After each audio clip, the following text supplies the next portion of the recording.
अजून लग्न झालं नाही, बायको भेटली नाही, गरोदर राहिली नाही आणि मुलाच्या बारशाला काय करायचं?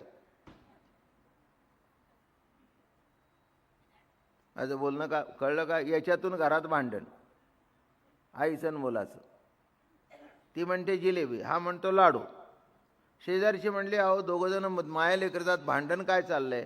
नाही म्हणले लग्न झाल्यानंतर मुलगा होईल का मुलगी होईल आणि त्याच्यावरून बारशाला काय करायचं? ते म्हणले लग्न झालं का? नाही अजून बघायला सुद्धा सुरुवात नाही. हा जसा विनोदाचा भाग आहे तसं अहो दीप लावल्यानंतर ती काजळी लावलंच नाही तर कुठे आहे की न गवल्या वाळीजे रुखाची छाया. आत्मती असावे आत्मेपण ते कल्पावे दोष गुण न लाविता दीप जाण किंवा हिवर उगवला असे नाही तई छाया कैची काही ते निंदावी आता. जर उगवलंच नाही तर छाया कुठून? नाही का, झाड उगवलंच नाही छाया कुठून? ना न नुठिता देह दशा कालोनी लावीजे ची कसा न घडता अरिसा उठीजे काही. दिवाळीच्या देहाला दिवाळीला आपण काय करतो? उठणं लावतो. पण देह जन्माला आलाच नाही तेव्हा उठणे कालवून लावायचं कोणाला?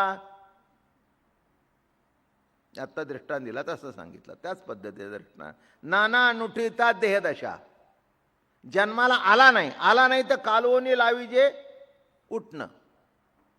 दिवाळीला उठणं लावतात की नाही? सुंदर चांगलं उठणं असतं, तेल लावतात, उठणं लावतात. बायको मुली घरातल्या अभ्यंग स्नान म्हणतात त्याला. पण अहो जन्माला आल्यानंतर घरात कोणाचाच पट्टा नाही आणि पाठपीठ मांडलेले आहेत, चौक बी घातलेला आहे. काय कुणाचं इथे? ज्ञानेश्वर महाराज म्हणाले ना न नुटिता देहदा कालोनी लावीजे ची कसा न घडता अरिसा उठीजे काही. पुढे म्हणाले अहो आरसा न घडता, आरसा तयार झाला नाही त्यात मळ कसा येईल? नाही का, आरशावर मळ साठला. पण आरसा असेल तर, आरसाच नसेल तर मळ कुठून? जेवी देह संब नाही झाला तै मळकटा कोणा बैसला. माची कसा लावणी काढीला. जास्ती वाढवत नाही मी आता. का ओहाच्या दुधी सायेची असावी, कारण हे सगळे दृष्टांत आहेत. दृष्टांत नुसते तुम्हाला अर्थ सांगतून पुढे जातो. का ओहाच्या दुधी सायेची असावी आधी, मग ते फेडू ये बुद्धी पवाडू कीजे. कासेतील दूध हे दूध अनुमानाने सिद्ध. त्या दुधात अगोदर साय असावी, नंतर दुधातून वेगळी काढण्यात बुद्धी कौशल्य. त्या दुधात साय असते तर निराळी काढण्यात बुद्धी चातुर्य असते. ती साय काढून टाकणाऱ्या बुद्धीला प्रमाण होईल. जाऊ द्या, काय कळलं की नाही तुम्हाला? काय आता सांगायचं आहे? अहो एके परी पाहता ज्ञान स धर्म दिसे वर्तता, परी तेथे आत्मसत्ता लोपता न पावे. कासेतील दूध, काशेतील दुधातली साय, माझं म्हणणं काढल्यानंतर दूध काढलं का ठेवलं बरोबर येतं? अहो तापवलं काय नुसतं तापवल्यावर येते का? नाही, बाजूला ठेवावं लागतं बरं का. बाजूला ठेवावं लागतं आणि हळूहळू थंड झाल्यानंतर त्याच्यावर साय पकडते. आलं का? म्हणून सकाळी साय नसते, दुपारभर जर दूध ठेवलं तर मग ती संध्याकाळी मग ते बायका फू फू फू फू तोंड धुतलं नीट असे. क्षमा करा मला, काय फू फू फू करायचं काय आता? काय जाऊ द्या, क्षमा करा मला. आता मी तरी काय करू? माझ्या डोक्यात येते ते तुम्हाला सांगितल्याशिवाय सुद्धा मला बरं वाटत नाही आणि तुम्हाला सुद्धा ऐकल्याशिवाय बरं वाटत नाही. काही तर असं करायचं आणि ते साय बोटाने बाजूला सारायचे. आता काय, कुठे एखादी गेली 6 पायाची म्हणजे 5 जायची. जरा बरं वाटलं तुम्हाला, मलाही बरं वाटलं, तुम्ही मोकळेपणाने हसला.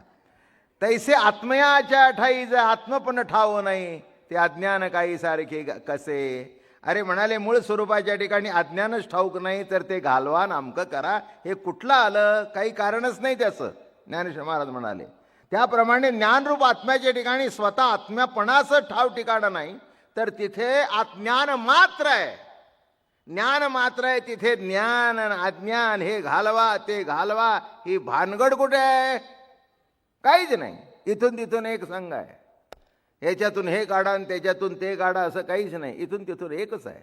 हां, हे बघा, माझ्या परीने दृष्टांत सांगतो. केळ सोललेलं आहे, हां, आणि तुमच्या हातात केळ आहे. आता केळातून काय सोलणार आहे?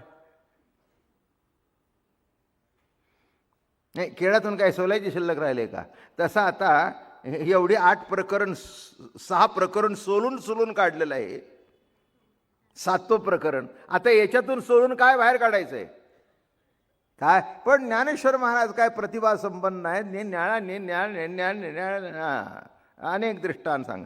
तरी आत्म्याच्या ठाई जे आत्म पण ठाऊ नाही, तरी अज्ञान काही सारखे कैसे.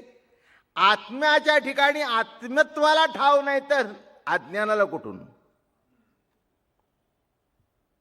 हे बघा, बाबा महाराज म्हणजे बाबा महाराज. बाबा महाराजामध्ये कुठेतरी बाबा महाराज आहे का? कळलं का नाही? म्हणजे बाबा महाराजामध्ये बाबा महाराजाला निराळा ठाव नाही आहे का? अहो, बाबा महाराज हे नाव ठेवलं म्हणून दुसरं ठेवलं दुसरं झालं असतं. काका महाराज झाला असतो, नाना महाराज झाला असतो, शंभू महाराज झालो असतो, नाही का? हां, म्हणजे बाबा महाराजामध्ये निराळा बाबा महाराज काही नाही, त्याच्यामध्ये असण्याचं काही कारण नाही. म्हणून तेव्हाही अज्ञान नसे. हे झालेचे आहे अपैसे, आता रिकामेचे काहीसे नाही म्हणो. तेव्हा सुद्धा अज्ञान जर झालं नाही, आता रिकामच उगत नाही नाही नाही नाही किती वेळ म्हणायचं आम्ही? हां, अहो नाही नाही नाही नाही, पोलीस दारात आले, अहो नाही आमच्याकडे चोर, अहो नाही आमच्याकडे चोर. मग ते मोठं घर होतं, प्रत्येक खोली जाताना सगळे अहो नाही हो, अहो नाही हो, तरी ते पोलीस सोडतच नाही. ते म्हणले सगळ्या खोल्या उघडून बघितल्या, शेवटी म्हणाले आता काय नाही तरी काय म्हणून झालं ना समाधान, आता नाही म्हणायचंही संपलं. काय 10 खोल्या बघितल्या, नाही म्हणायचं संपलं. तसं शब्द प्रमाण बघितलं, अनुमान प्रमाण बघितलं, प्रत्यक्ष प्रमाण बघितलं, सगळी प्रमाणं तपासली, आता नाही म्हणायचं शिल्लक. आता नाही तरी कशाला म्हणू, कारण न म्हणता तुम्ही निघून जाणार आहात. पहिल्यांदा काय वाटलं आम्हाला, इज्जत जायला नको. हे बघा, कोणाच्या दारात पोलीस आला की नाही की एकदम दाचतात, दस होतो पोलीस, आणि आजूबाजूचे धाबे, त्यांच्या दारात पोलीस आला होता, त्यांच्या दारात पोलीस आला होता, त्यांच्या दारात पोलीस आला होता. माझीच गंमत सांगतो. तर मुंबईला आम्ही राहतो 5व्या मजल्यावर. पुष्कळ ते आता ACP अमके तमके बरेच परिचयाचे आहेत, पुष्कळ आहेत. आणि ते आमच्या साईडला बदली आली की मग त्यांच्याकडे असतं, मग त्यांना कळतं बाबा महाराज. झाल्यानंतर ते 7-8-10 जणं, 4-5 पोलीस, त्यांच्या हाताखालीची ते गाडी, की अशी बिल्डिंग उभी राहते. काय झालं म्हणजे एवढे मोठे शिपाई निघालेत, काय झालं काय झालं काय? काही नाही, बघतात काही नाही, मग ते खालून तिथूनच हात जोडतात. असं का? हां, म्हणजे नाही, दर्शनाला आले, प्रश्न मिटला. अवघड आहे की एखादं दारात बघितलं की उलटीच कल्पना. काय मग पुन्हा कुणी उभं राहत नाही, नाही म्हणायची गरजच नाही. जरी गणवेशात आले तर दर्शनाला आलेत, चोरी पकडायला नाही. तसं आता इतकं सांगितलं, तिथे आता अज्ञान कुठेही. हरी बापरे. ऐसे आत्मा जेव्हा जै नातळे भावाभाव, अज्ञान असे तेव्हा तरी ते ऐसे. जैसे घटाचे नाही पण फुटो न्याय, शतचूर्ण की सर्वापरी मरण माकले. घटची नाही संभवला तो अभाव, जैसा वचनासी आला. घटची नाही संभवला तो अभाव, जेने फेडवला. म्हणजे काय सांगतायत? अहो, घट फोडला, एवढा तरी शब्द आला ना, एवढंच. पण काय फुटला म्हणजे काय फुटला? घट म्हणजे काय? माती. फुटली म्हणजे काय? माती. पडली म्हणजे कुठे? मातीत. पण घट फुटला एवढा शब्दाचा विलास झाला. किंवा मरणासी मरण आले, मरणाला मरण आलं. पण तुकाराम महाराजांनी म्हटलंय बरं का, ते म्हणले मरण माझे मरुणी गेले, मजला केले अमर. काय पावर आहे बघा महाराजांची. मरणातोरी सुटली काया, विचार या निश्चय. आपुले मरण पाहि, कितीतरी प्रमाणे दिले मी तुम्हाला. आपुले मरण पाहिले मी डोळा, तो झाला सोहळा अनुपम. आनंदे दाटली. तुकोबाराय म्हणाले, आज मी माझं मरण पाहिलं. मी देह, मी कर्म करता, मी ज्ञाता, मी विषय भोगता, हे सगळे मेलेले पाहिले. मी देह मेला, मी कर्म करता मेला, मी ज्ञाता मेला. हे इतकं माझ्यातलं मरण, आणि उरलो कोण? तत्त्वमसी विद्या ब्रह्मानंदी सांग. हे मरण माझे मी डोळ्यांनी पाहिलं. आणि शेवटी नित्यमुक्त आत्मा अखंड अविनाशी आहे. मरण माझे मरून गेले. आता मरण राहिलं कुठे? नाही का? मरण शेवटी कशाला आहे? देहाला. एकदा काय झालं, तो रघुगण राजा आणि जडभरत राजा, तेव्हा ते मागच्या अवतारामध्ये ते हरिण वगैरे ते कथा तुम्हाला माहिती आहे. त्याच्या मोहात पडला. मग पुन्हा जडभरत राजा हरिणी गर्भा आला. मग पुन्हा जन्म झाला. मग त्या रघुगण राजाच्या बाहेर बसला होता. सत्पुरुषच महात्मा अवली अवस्थेत होते. धोतर होतं अंगावर, सदरे बिदरे काही नव्हते, केस पिस वाढलेले होते, अंग इतकं काही स्वच्छ नव्हतं, अशा अवस्था होत. राजाला पालखीतून जायचो. त्या दिवशी नेहमीच्या भोईपैकी 1-2 भोई आले नाही. त्याने एक भोई कमी पडायला लागला. ते तिथे बसला होता. अरे तो म्हणले गललट्टे दिसतोय, घ्या त्याला, धरा म्हणले. हां, म्हणजे उचलला, त्याला लावला. आता ह्यांना ते चालायची सवय बरोबर नाही का? ज्यांना ते चालायची सवय असते की नाही, ते असं वरच्यावर बरोबर चालतात. ज्यांना चालायची नसतं त्या अंगावरच उजं घेतात बरं का, अंगावरच घेतात. तेव्हा तो इकडे जातोय, तिकडे जातोय. राजाला हिसका बसला. त्याचा पाय असा पडला. पुढे आला राजा. काय रे, कोण? फोडू का चापकाने? अहो म्हणले, सरकार आम्हाला का शिवाय देत आहे? रोजचा एक आला नाही तर म्हणजे तो नवीन आलोय. सांग त्याला, पुन्हा झालं तर चापकाने फोडीन. त्याला थोड्याच वेळ झालं. ठेव खाली. तुला समजलं नाही का मी कोण आहे? काय समजतोस? फोडून काढीन, तुरुंगात टाकीन. 10-15 मिनिट पडलं, हा काहीच बोलला नाही. शेवटी असं बघितलं, अरे काय म्हणला, राजा समजतोस, बांधशील कशाला माझ्या देहाला? पण मला नाही बांधू शकत. मला काय बांधणार तू? पायाला बेडी घालशील, हाताला बेडी घालशील, तोंड बंद करशील, पण आतलं तोंड बंद होणार नाही. कुणाला बांधतोस तू? देहाला बांधतोस, मला बांधतोस काय? मी नित्यमुक्त आत्मा आहे. अरे बापरे, एवढं ऐकल्यास राजा रघुगण राजाला तिथेच उपदेश झाला. आलं का लक्षात? शेवटी राजा रघुगणाने असंच केलं असेल. त्यांना पालखीत बसवलं आणि चौथा भोवती आपण झाला. महाराज म्हणाले, मला तुमची योग्यता कळली नाही. तुम्ही जे बोलताय, देह नव्हे मी जडमुडत्वे, प्राण नव्हे मी चपळत्वे, मी तो एथ अनादि सिद्ध. मी देह नाही, मी प्राण नाही, मग मी कोण आहे? कोण आहे? नित्य मुक्त आत्मसत्ता ती मी आहे, जिला आत्तापर्यंत कोणीही बांधू शकलं नाही. हे बघा, गेल्यावर कळतं, पण कसं जातं ते कोणालाच कळत नाही. नाही का? हे श्वासोश्वासाची गंमत आहे. म्हणून मी काहीतरी गमतीने सांगतो. माणसं कापूस ठेवतात, थोडा हल्ला तर समजतात आहे दुगदुग आहे, हल्ला नाही म्हणजे समजा वाटप. काय दिसतं का? दिसत नाही, पण गेले एवढं कळतं ना. आणि ज्या अर्थी इंद्रिय चालतायत त्या अर्थी त्याला चालवणारा कोणीतरी कोणत्या तरी आवश्यक आहे ना. तसं आता कशाला बंधन? देह नव्हे मी जडमुडत्वे, मन नव्हे मी चंचलत्वे, प्राण नव्हे मी चपळत्वे, मी तो एक अनादि सिद्ध.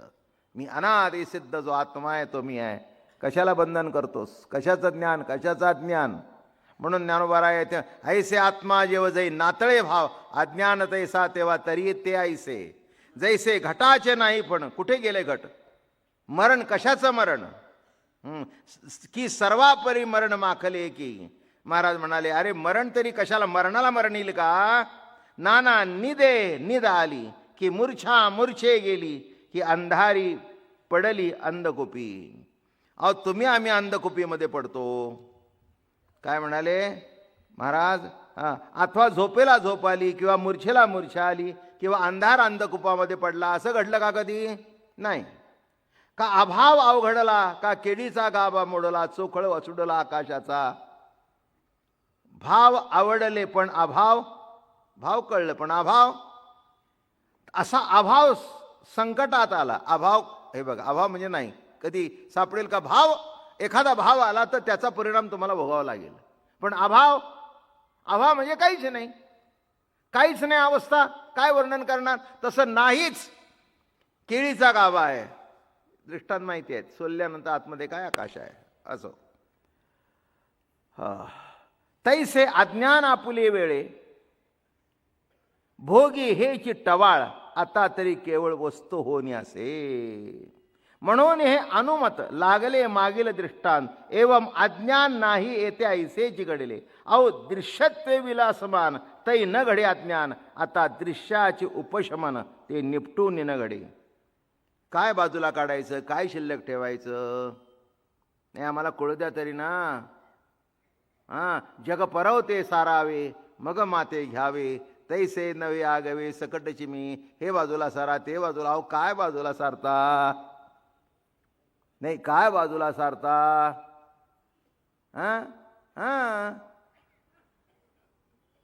हृदयामध्ये परमात्मा आहे. जाऊ द्या, आली असेल विचारी ऐकायला. जा बाई जा जा.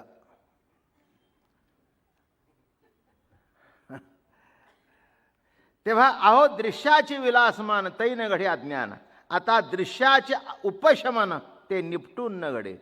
आता दृश्य कुठून काढतात. दृश्यद्रष्टा असं काही काढून फेकता येत नाही का. कसं फेकता येतं. प्रतीतीमध्ये बाजूला सारता येतं. दृश्यद्रष्टा दर्शन सारता येतं कशातून, प्रतीतीमधून. तसा बाजूला काढता येत.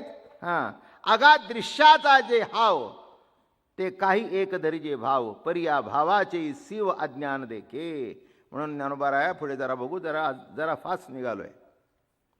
काय कारण विशिष्ट पद्धतीने एकच सिद्धांत आहे. आता अलग लक्षात, एक लक्षात ठेवा. निरनिळ्या बाजूनी, निरनिळ्या अँगलनी एकच. जसं एखादा उत्तम वकील असतो आणि केसचा पुरावा करण्याकरता दिल्ली हायकोर्ट सांगितलं, मद्रास हायकोर्ट सांगितलं, हैदराबाद हायकोर्ट, निरनिळ्या हायकोर्टची डिसिजन देतो. म्हणजे जे म्हणले कळलं, आता 2 दिले, आणखीन सगळ्या द्यायचं काही कारण नाही. काय पण तो म्हणतो नाही साहेब, कारण जेवढी डिसिजन दाखवेल तेवढा वकील हुशार. याचा अर्थ त्याचा अभ्यास जास्ती आहे. त्याने ते सगळं केसेस वाचलेलं आहेत, लॉ पॉईंट वाचलेलं आहे, त्याला पूरक अशी केस झालेली आहे. बरोबर आहे ना. तसं ज्ञानोबा काय म्हणतायत, या बाजूने अज्ञान नाही, त्या बाजूने अज्ञान नाही, त्या बाजूने अज्ञान नाही, इथेही असंच, तिथेही असंच, तिथेही असंच. काय तेव्हा या ठिकाणी महाराज म्हणतात, आता हेच इथे चाललेलं आहे. देखा वांज कैसी विये, विरुडती भाजली बिये, की सूर्या कोणला आहे अंधाराते. सिद्धांती उत्तर पहा. वान स्त्री कशी प्रस्तुत होईल का, हे मागे येऊन गेलेलं आहे. भाजलेली बी कशी उगवेल, नाही का. भाजलेली बी उगवेल का. तुम्ही पेरता ती चांगली बी पेरता, नाही का, पण भाजलेली नाही. बी भाजून बघा. एक बी भाजायला गेला, म्हणला वर्षापासून ठेवलंय, कच्चं कसं पेरायचं. भाजायला गेला. भाजलेलं बी पेरून कधी उगवत नाही. तसं इथे आता अज्ञान मुळातच नाही. म्हणजे अज्ञान कळलं का, भाजलेलं बी उगवत नाही, म्हणजे अज्ञानाचं जाळून खाक झालेलं आहे. जाळून खाक झालं म्हणणे हे सुद्धा माझं चुकीचं आहे. मुळातच नाही तर ते जाळायचं तरी काय, हाच असा मुद्दा आहे. तसं ज्ञानोबा म्हणाले, आता सांगायची काही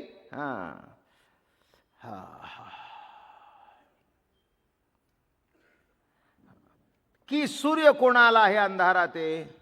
आता काय, सूर्याला काय अंधाराची प्राप्ती होईल. कोणत्या अंधाराला प्राप्त करू शकतो सूर्य. अरे सूर्याला अंधार माहिती नाही. तैसे चिन्मात्र चोखडा, भल तैसे अज्ञानाचा झाडा, घेतला तरी पवाडा येईल काही. त्याप्रमाणे चिन्मात्र नित्य शुद्ध जी आत्म्याची स्थिती आहे, तिथे निराळ्या रूपाने अज्ञान कुठे असू शकत नाही आहे. ते ज्ञान मात्र आहे. अहो ये चिन्मात्र निर्मळ, जरी नाना पूर्वपक्ष उभे ठाले, तरी अज्ञानाचे मासले न संपडेची देखा. न संपडेची देखा. काय शब्द वापरला बघा, म्हणजे तुमच्या लक्षात येईल.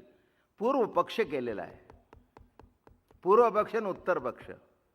म्हणजे पूर्व पक्षामध्ये एखादा विषय घेऊन हे असू शकेल का, याचा विचार आपण नंतर करू. याचा अर्थ काय झाला? हां, म्हणून काही काही एक कीर्तनाची विशिष्ट पद्धत आहे की पूर्वरंग आणि उत्तर रंग. तर वेदांताच्या टाईपने जे कीर्तन करतात ते पूर्वपक्ष मानतात. पूर्वपक्ष मांडायचा आणि त्याच्यात शंका उत्पन्न करायची. हे असं असू शकेल का, हे असं असू शकेल का. ठीक आहे, आता हे मुद्दे मी तुमच्यासमोर मांडलेले आहेत. आता उत्तरार्धामध्ये त्याची उत्तरं देतो. काय हे बघा, जज सुद्धा निकाल तुम्ही बघा, समोर बसलाय म्हणून माझ्या लक्षात येते. ते जज निकाल देताना सगळे मुद्दे मांडतो आणि शेवटी यस नो करून टाकतो. या मुद्द्याशी मी गृहीत धरत नाही. No yes, no yes. म्हणजे पहिले मुद्दे मांडले आणि शब्दी एका शब्दात. तसे या ठिकाणी काय चाललंय, पूर्व पक्ष. नमो माय भाषा.